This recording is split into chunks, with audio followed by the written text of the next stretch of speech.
मैं साफ आपको चैलेंज करता हूँ, मेरा मुख्य मुद्दा बेरोजगारी होगा। उस बाढ़ में उनको दहा जाना है और यहाँ महागठबंधन का उम्मीदवार मैंने बहुत ही दुखद बात है कि आज़ादी के 75 साल में इतना खराब सड़क इस फ्लडेड एरिया में है। इसका हाइट होना चाहिए, बढ़िया सड़क बनना चाहिए, लेकिन नहीं है। इसके लिए दोषी अगर किसी दूसरे दल को, किसी आदमी को ठहराइएगा तो मैं इसको नहीं सही मानता हूँ, क्योंकि वर्तमान में जो 30 साल से पिता और पुत्र का जो शासनकाल था उसमें कहीं विकास हुआ नहीं है। क्योंकि उस समय ये लोग ये क्रिएशन करते थे कि समाज में 20% वोट कहीं जाए और 80% वोट एक जगह चला जाए, जिसका फ़ायदा उन्होंने लिया। जनता अब समझ गई है कि अब वो करने से काम नहीं चलेगा।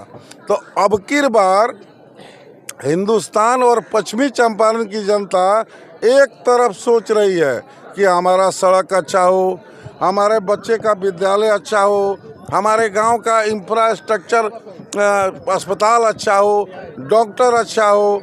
तो अब बदलाव की परिस्थिति आई है। अब लोग विकास के बारे में सोच रहे हैं। अब जाति पाति की बात नहीं चलेगी, क्योंकि जाति पाति इस तरह बाढ़ आता है ना और सब फसल दह जाता है, सड़क दह जाता है, उसी तरह से अब की जो थे यहाँ वर्तमान में हैं निवर्तमान अब हो जाएंगे। अब एक बाढ़ आया है, उस बाढ़ में उनको दहा जाना है और यहाँ महागठबंधन का उम्मीदवार जीतेगा।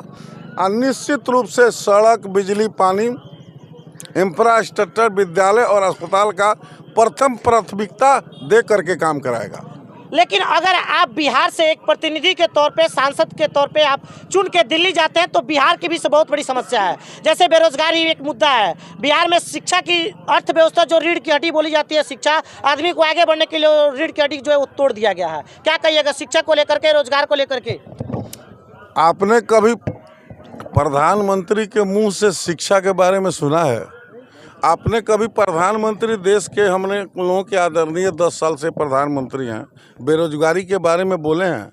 आपने कभी सुना है कि प्रधानमंत्री जी महंगाई के बारे में बोले हैं?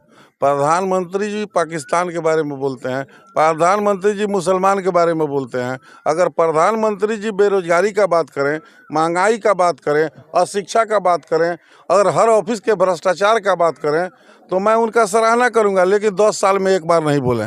मैं साफ आपको चैलेंज करता हूं, मेरा मुख्य मुद्दा बेरोजगारी होगा, महंगाई होगा बिहार के लोगों के लिए। निश्चित। बेतिया लोकसभा क्षेत्र में अगर देखा जाए तो इसके पहले एक मनीष कश्यप भी थे, जिन्होंने ताल ठोक बैठा था मैदान में और उतर भी गए थे, लेकिन उनका कहीं ना कहीं बीजेपी में चला जाना है। उनके बारे में कुछ कह सकते हैं, बता सकते हैं? हम उनके बारे में कुछ नहीं कह सकते हैं। कुछ नहीं कह सकते हैं, क्योंकि घुटना टेकने वाले का बहुत चर्चा करना उचित नहीं होता है। घुटना टेक मरद है वो। बाकी लोकसभा चुनाव 2024 में बेतिया से मदन मोहन तिवारी जी जो है महागठबंधन के तरफ से प्रत्याशी के तौर पे उतारे गए हैं। यहाँ के परंपरागत जो समस्या है लोगों को, सड़क और पुलिया और लाइट को लेकर के, तो उन्होंने जो है अपना वक्तव्य बयान दिया है कि उसको जो है जहाँ गलती है उसको सुधारा जाएगा। बाकी मेरा प्रयास कैसा लगा आप लोगों को, अपना राय जो है कमेंट में जरूर बताइएगा। बाकी आप देख रहे थे द टाइम्स ऑफ इंडिया, देखने के लिए धन्यवाद।